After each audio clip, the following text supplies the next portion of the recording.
Okay. ခုနမဲဆိုတော့အပေါ်ကကြည့်လိုက်တဲ့ဗီဒီယိုတော့မှာကျွန်တော်ပြောပြတယ်ဒီဗီဒီယိုတော့မှာကျွန်တော်ဒီဝင်ငွေကိန်းလေးကိုကျွန်တော်ကိုယ်တိုင်ဘယ်လိုဆော့ရမှာလဲဘယ်ဟာတွေချောင်တင်လဲပြီးတော့ကျွန်တော်တို့ဘယ်ဟာတွေဘယ်အချိန်ပေါ့နော်ဝင်ပြီးတော့ကျွန်တော်တို့ဆော့တင်လဲဘယ် formula ကိုဘယ်အချိန်အသုံးပြုတင်လဲဆိုတာကိုဒီဗီဒီယိုတော့မှာကျွန်တော်ပြောပြပေးသွားမှာဖြစ်ပါတယ် Okay ဒါဆိုရင်ဒီထက်မှာကျွန်တော်ဝင်ငွေကိန်းလေးကိုတစ်ချက်ဝင်လိုက်မယ်ပေါ့နော် Okay ထီကိုနှိပ်လိုက်ပါထီနှိပ်လိုက်ပြီဆိုရင်ဒီမှာဝင်ငွေလေးပေါ်လာပြီနော်အပေါ်မှာ Okay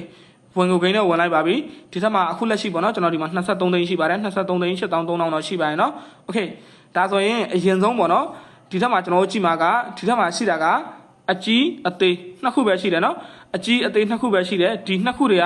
တစ်ခုကိုပဲကျွန်တော်တို့ပတ်စံထိုးရမှာဖြစ်ပါတယ်ဒီနှစ်ခုတွေကတစ်ခုလိုက်ရင်ကျွန်တော်တို့ထိုးထားတဲ့ပတ်စံကိုကျွန်တော်1000ထိုးထားရင်1000ရမယ်1000ထိုးထားရင်1000ရမယ်ပေါ့နော်ဒီမှာသူအသေးကြထားတယ်ဒီမှာအကြီး2ကြိမ်ပြီးတော့အသေးဒီမှာအကြီး4ကြိမ်ပေါ့နော်ပြီးတော့အသေးဒီမှာ2ကြိမ်ပေါ့နော်အဲ့လိုမျိုးသူအကြီးအသေးအဲ့လိုမျိုးပဲကြတာဖြစ်ပါတယ်နော်โอเคဒါဆိုရင်ဒီထက်မှာကျွန်တော်တို့ဘလို့ဆော့တင်လဲပေါ့နော်ဒီထက်မှာကျွန်တော်တို့အကြီးဆိုအကြီးပဲပေါ့နော်15ကြိမ်ထိကြဘူးတယ်အသေးဆိုအသေးပဲ15ကြိမ်ကျော်ထိကြဘူးတယ်ပြီးတော့အကြီးအသေးအဲ့လိုမျိုးလေး15ကြိမ်ထိကြဘူးတယ်เนาะအဲ့တော့ကျွန်တော်တို့ကအဲ့ဒီ3ချက်ကိုခြောင်ပေးရမှာဖြစ်ပါတယ်အဲ့ဒီအကြီးတွေအများကြီးကြတဲ့အချိန်ရဲ့အသေးတွေအများကြီးကြတဲ့အချိန်ရဲ့ပြီးတော့အကြီးအသေးအများကြီးကြတဲ့အချိန်ရဲ့အဲ့ဒီအချိန်လေးကိုကျွန်တော်တို့ခြောင်ပေးရမှာဖြစ်ပါတယ်เนาะကျွန်တော်တို့အဲ့ဒါနဲ့တကယ်လို့ပေါ့เนาะကျွန်တော်တို့အသေးဆိုအသေးကြီးပဲထိုးနေတဲ့အချိန်မှာ तू ကအကြီးတွေပဲစက်တိုက်လာနေရင်အဲ့လိုမျိုးကျွန်တော်တို့ပေါ့เนาะရှိတဲ့ငွေတွေအကုန်လုံးပါနိုင်တယ်ပေါ့နော်အဲ့တော့ကျွန်တော်တို့အဲ့လိုမျိုးမပါအောင်ကျွန်တော်တို့အဲ့ဒါတွေကိုကြိုပြီးတော့ပေါ့နော်ကြိုပြီးတော့သိရမယ်ကြိုပြီးတော့ခြောင်ရမယ်ဒါဆိုရင်ကျွန်တော်တို့အဲ့ဒါကိုဘယ်လိုကြိုသိမလဲဆိုရင်ဒီအောက်မှာပေါ့နော်ကျွန်တော်တို့ဒီမှာမြားအပြာရောင်လေးမိတ်ဆွေတို့ဒီမှာမြင်ပါပါနော်โอเคဒါဆိုရင်မြားအပြာရောင်လေးမြင်ပြီဆိုရင်ကျွန်တော်တို့ဒီမှာရှေ့ကိုကြိုပြီးတော့ပေါ့နော်ဒီကျွန်တော်တို့2နာရီဝန်းကျင်ပေါ့နော်သူကြထားတဲ့ဟာကိုကျွန်တော်တို့ကြည့်ပြရမှာဖြစ်ပါတယ်သူအကြီးတွေဆိုအကြီးတွေပဲအများကြီးကြထားတဲ့အချိန်အသေးဆိုအသေးအများကြီးကြထားတဲ့အချိန်တကယ်လို့မြင်လာတာနဲ့ကျွန်တော်တို့အဲ့ဒီနောက်ပိုင်းကျွန်တော်တို့ဝင်လို့ရပြီပေါ့နော်အခုတော့ကျွန်တော်တို့ဒီမှာအကြီးတွေဒီမှာကျွန်တော်ပြောတဲ့အတိုင်းပဲအများကြီးပေါ့နော်โอเคဒီနောက်ကိုကျွန်တော်ပြပါမယ်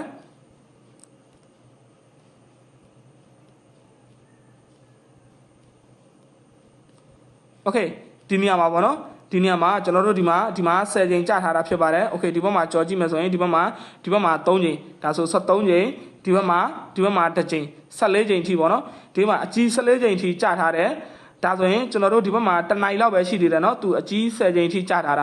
ာဒါဆိုရင်ဒီဘက်မှာကျွန်တော်တို့သူကြာပြီးတာနဲ့အနည်းဆုံး3နိုင်ဝန်းကျင်ပေါ့နော်3နိုင်ဝန်းကျင်မှာသူနောက်ထပ်အဲ့လိုမျိုး10ချိန်ကြော်ထိ10ချိန်လုံးဝမကြော်တော့ပါဘူးအကြီးက10ချိန်လုံးဝမကြော်တော့ပါဘူးဒါဆိုရင်ကျွန်တော်တို့အကြီးတစ်ကွက်အကြီးပေါ့နော်အကြီးတစ်ခုကျွန်တော်တို့လွတ်သွားပြီပေါ့နော်ကျွန်တော်အကြီးကိုကျွန်တော်တို့ခြောင်လို့ရပြီပေါ့နော်အကြီးအား14ချိန်ထိကြာပြီးသွားပြီဆိုရင်ဒါကျွန်တော်တို့ပေါ့နော်ဒါဆိုရင်အသေးတစ်ခုလိုတော့မယ်ပြီးတော့အကြီးအသေးတစ်ခုလိုတော့မယ်โอเคဒါဆိုရင်ကျွန်တော်တို့ formula ကိုဒီအချိန်မှာကျွန်တော်တို့ဘယ် formula ကိုအသုံးပြုတင်လဲပေါ့နော်โอเคဒါဆိုရင်ဒီနေရာမှာကျွန်တော်တို့အကြီးကြရင်အသေးသုံးတဲ့ formula ကိုကျွန်တော်တို့သုံးပြရမှာဖြစ်ပါတယ်ဒါက formula 1ပါနော်ကျွန်တော် formula 1ကိုသုံးမယ်အခုဒီမှာ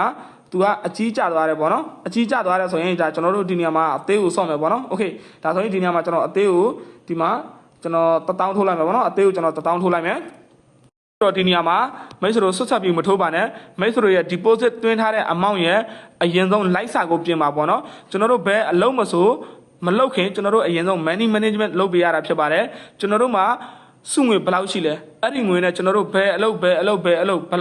ုလုပ်တင်လဲကျွန်တော်တို့အရင်ဆုံး management လုပ်ရပါတယ်အဲ့ဒီအကြောင်းမလို့အရင်ဆုံးမိတ်ဆွေတို့ deposit သွင်းထားတဲ့ပတ်စံကိုမိတ်ဆွေတို့အရင်ဆုံးပေါ့နော် manage လုပ်ပါကျွန်တော်တို့10ချိန်ထိပေါ့နော်10ချိန်ထိကျွန်တော်တို့လိုက်စာအရင်ဆုံးပြင်ပါနော်โอเคဒါဆိုရင်ဒီနေရာမှာကျွန်တော်အကြီးထိုးတာနဲ့အသေးထိုးတာနဲ့ဒီမှာအကြီးကျလာတယ်ပေါ့နော်โอเคဒါဆိုရင်ကျွန်တော်တို့ခုနကအကြီးလာရင်အသေးထိုးမယ်အသေးလာရင်အကြီးထိုးမယ်number 1 formula ကိုအသုံးပြုနေတာပေါ့နော်ဒါဆိုရင်ဒီနေရာမှာအခုအကြီးပဲလာတယ်ဆိုရင်ဒီနေရာမှာကျွန်တော်အသေးကိုပဲထိုးမယ်ပေါ့နော်အသေးကိုဆိုဒီနေရာမှာကျွန်တော်အခု3000ထိုးမယ်ပေါ့နော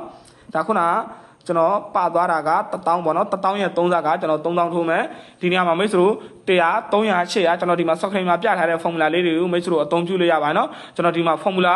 2မျိုးကိုကျွန်တော်ပြပေးထားတာဖြစ်ပါတယ်ဟုတ်ပါရှင်ဒီဘက်ရှင်ပေါ့နော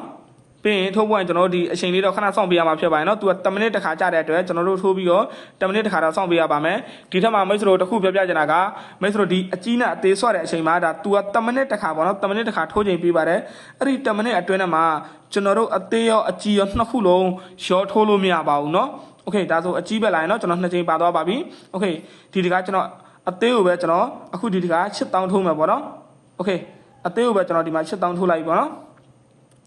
ဒီနေရာမှာခုနကျွန်တော်ပြောသလိုဒီမှာအကြီးနဲ့အသေးနှစ်ခုရှိတယ်ဒီ10မိနစ်ဝန်းကျင်ထဲမှာအကြီးရောအသေးရောနှစ်ခုလုံးတစ်ပြိုင်တည်းထိုးလို့မရပါဘူးတကယ်လို့မိတ်ဆွေတို့အဲ့လိုမျိုးမှားပြီးတော့ထိုးမိတယ်ဆိုရင်မိတ်ဆွေတို့ရဲ့ဒီနိုင်ထားတဲ့အမောင့်ကိုမိတ်ဆွေတို့ထုတ်လို့ရမှာမဟုတ်ပါဘူးဂိမ်းထဲမှာရှိတဲ့အမောင့်ကို service ဘက်ကသူက9စားလုပ်ပေးလိုက်မှာဖြစ်ပါတယ်9စားအထိပြန်ဆော့မှသာကျွန်တော်တို့ထုတ်လို့ရမှာပေါ့နော်အခုကျွန်တော်အသေးကို8000ထိုးထားတယ်ဘာမှမလုပ်တော့ဘူးအသေးကိုဆက်ထိုးခြင်းအသေးကိုဆက်ထိုးလို့ရတယ်ဒါပေမဲ့အကြီးကိုမထိုးရအောင်နော်အကြီးဆိုအကြီးတစ်မျိုးပဲထိုးအသေးဆိုအသေးတစ်မျိုးပဲထိုးအခုအသေးထိုးထားတဲ့အသေးကိုကျွန်တော်နောက်ထပ်4-5ချိန်ထိကျွန်တော်ထိုးလို့ရသေးတယ်ဘာမှမဖြစ်ဘူးဒါပေမဲ့အကြီးကိုမထိုးဘူးပဲเนาะအဲ့ဒီဟာလေးတို့မိတ်ဆွေရှောင်ပေးပါโอเคဒီနေရာမှာအကြီးပဲဆက်လာတယ်ဗောနော်ဒါဆိုရင်ဒီနေရာမှာကျွန်တော်3ချိန်ပါသွားပြီဗောနော်အခုကျွန်တော်ရလိုက်စားတာမှာ1ဆပါသွားပြီ3ဆပါသွားပြီ8ဆပါသွားပြီအခုကျွန်တော်24ဆဗောနော်24ဆဆိုရင်ဒီနေရာမှာအသေးကိုကျွန်တော်2,400,000ထိုးပါမယ်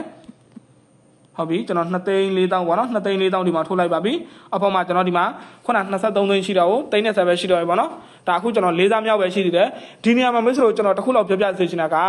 မိတ်ဆွေတို့ရဲ့ deposit တွင်းထားတဲ့ပတ်ဆောင်မိတ်ဆွေတို့အရင်ဆုံးလိုက်စာ10စားလုပ်လိုက်ပြီဗျာလိုက်စာ10စားလုပ်ပြီးတော့မိတ်ဆွေတို့စော့နေတဲ့အချိန်မှာမိတ်ဆွေတို့9စား6စားအချိန်ထိပါသွားရင်မိတ်ဆွေတို့ရဲ့စိတ်ကိုလုံးဝမတုံခါစေပါနဲ့မိတ်ဆွေတို့သုံးနေတဲ့ formula အတိုင်းပဲမိတ်ဆွေတို့စော့သွားပါနောက်ဆုံးမရောက်ခင်မိတ်ဆွေတို့ရဲ့အချင်းရောအမျက်ကောတခါတည်းထွက်လာမှာပေါ့နော်အဲ့ဒီနေရာမှာတချို့တွေကဘာဖြစ်လဲဆိုရင်သူတို့တွေက9ချိန်6ချိန်ထိရှုံးသွားရင်သူတို့တွေကစိတ်ကတမျိုးကြီးဖြစ်လာတဲ့အချိန်မှာစိတ်ကိုမနိုင်တော့ဘူးပေါ့နော်စိတ်ကိုမနိုင်တော့စိတ်ကကစားလာတယ်အဲ့ဒီအချိန်မှာကိုကဗယံပရာတွေထိုးလိုက်တယ်ကိုယ့်ရဲ့ formula ကို follow မလုပ်ဘဲနဲ့ကိုကဗယံပရာတွေထိုးလိုက်တဲ့အချိန်မှာသူကကိုယ့်ရဲ့ formula အတိုင်းလာကျသွားတဲ့အတွက်အမှကျွန်တော်တို့ရဲ့ deposit သွင်းထားတဲ့ amount ကကောလုံးပြောင်းရောပေါ့နော်ဒါကျွန်တော်အခုမှကျွန်တော်4ချိန်ပဲရှိသေးတယ်ပေါ့နော်ဒါ4ချိန်ဒါ5ချိန်မြောက်ပေါ့နော်ဒါဒီနေရာမှာကျွန်တော်အသေးကိုပဲကျွန်တော်9,200,000ထိုးပေးရမှာဖြစ်ပါတယ်ဒါကျွန်တော်82ဆပေါ့နော်မိတ်ဆွေတို့ကဒီနေရာမှာ100နဲ့လုပ်လို့ရပါတယ်နော်100 300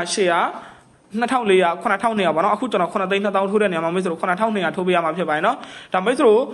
တစ်ခုသတ်မှတ်ထားပေါ့နော်မိတ်ဆွေတို့ရဲ့အမောင့်ကတကယ်လို့မိတ်ဆွေတို့ဒီနေ့တွင်းထားတာ3သိန်းဆိုရင်မိတ်ဆွေတို့တစ်နေ့ကို1,000လောက်ပဲရှာနော်1,000ဝယ်3ချိန်ဆော့ဗျာကျွန်တော်ပြော formula 4ခုရှိတယ် formula 4ခုကိုအသုံးပြုပြီးတော့မိတ်ဆွေတို့ formula တွေကိုကြည့်ဒီဝင်းကိုမှလာပြီးတော့ဘောနော်အကြီးအသေးဘယ်လိုကြနေလဲအဲ့ဒါကိုလာကြည့်လိုက်ပါလာကြည့်ပြီးတော့မိတ်ဆွေတို့ formula 3ခုကိုအသုံးပြုပြီးတော့တစ်ခါဆော့ရင်ပထမတစ်ချိန်ဆော့ရင်ကိုက3သိန်းတွင်းထားတဲ့အတွက်ပထမတစ်ချိန်ဆော့ရင်ကျွန်တော်အမျက်ငွေ9,000ရတာနဲ့ကျွန်တော်တို့ခဏရက်လိုက်ပြီးရင်ကျွန်တော်1နိုင်2နိုင်လောက်နေတစ်ခေါက်ပြန်ဝင်လာခဲ့လိုက်နော်အခုဒီမှာကျွန်တော်အသေးမိသွားပြီပေါ့နော်ခုနကျွန်တော်ပြောတဲ့အတိုင်းပဲကျွန်တော်တို့စိတ်ကိုဒီနေရာမှာဒါအကြီးတွေအများကြီးကျနေလို့ကျွန်တော်ရဲ့စိတ်ကကစားပြီးတော့ပေါ့နော်ဟာအကြီးတွေအများကြီးကျနေတဲ့ဒီတစ်ခါလဲအကြီးပဲကျမှာလားမသိဘူးဆိုပြီးကျွန်တော်အကြီးပဲထိုးလိုက်မယ်ဒါပေမဲ့ तू ကျသွားမှာကအသေးကျသွားမှာအဲ့တော့ကိုလိုက်နေတဲ့ formula ကိုပဲလိုက်နော်ကိုကလိုက်စာ10စိုက်ထိပြင်ထားပြီးသားကိုကြောက်စရာမလိုဘူးနော်10ချိန်ထိ9ချိန်ထိ तू စားလို့ရသေးတယ်ကို10ချိန်မြောက်တော့ तू မဖြစ်မနေကိုပေးရမှာအဲ့လိုမျိုးအတွေးနဲ့ပေါ့နော်အဲ့လိုမျိုးအတွေးနဲ့လိုက်မှာဒါကျွန်တော်အဆင်ပြေမှာပေါ့နော်ဒါအခုကျွန်တော်ခုန6ချိန်မြောက်ပေါ့နော်ဟိုက9ချိန်မြောက်ပေါ့နော်ကျွန်တော်ရသွားတာပေါ့နော်ဒီမှာအခု14သိန်း11,200ပေါ့နော်ဒါကျွန်တော်9,200,000ထိုးလိုက်တာပေါ့နော်အခုကျွန်တော်23သိန်းနဲ့ဒီမှာ29သိန်းဖြစ်သွားပြီဒါဆိုဒီနေ့မှာကျွန်တော်ဒီမှာကျွန်တော်ရက်လိုက်တော့မယ်ဒါကျွန်တော်ဆက်မဆော့တော့ဘူးပေါ့နော်ဒါကျွန်တော်ရဲ့အရင်ကခုန23ပဲရှိတယ်ပေါ့နော်အခုကျွန်တော်ဒီမှာ4သိန်းကျော်နိုင်သွားပြီပေါ့နော်4သိန်းကျော်နိုင်သွားပြီဆိုရင်ဒါဒီနေ့မှာကျွန်တော်ရက်လိုက်တော့မယ်ဒါကျွန်တော်အခုမဆော့တော့ဘူးပေါ့နော်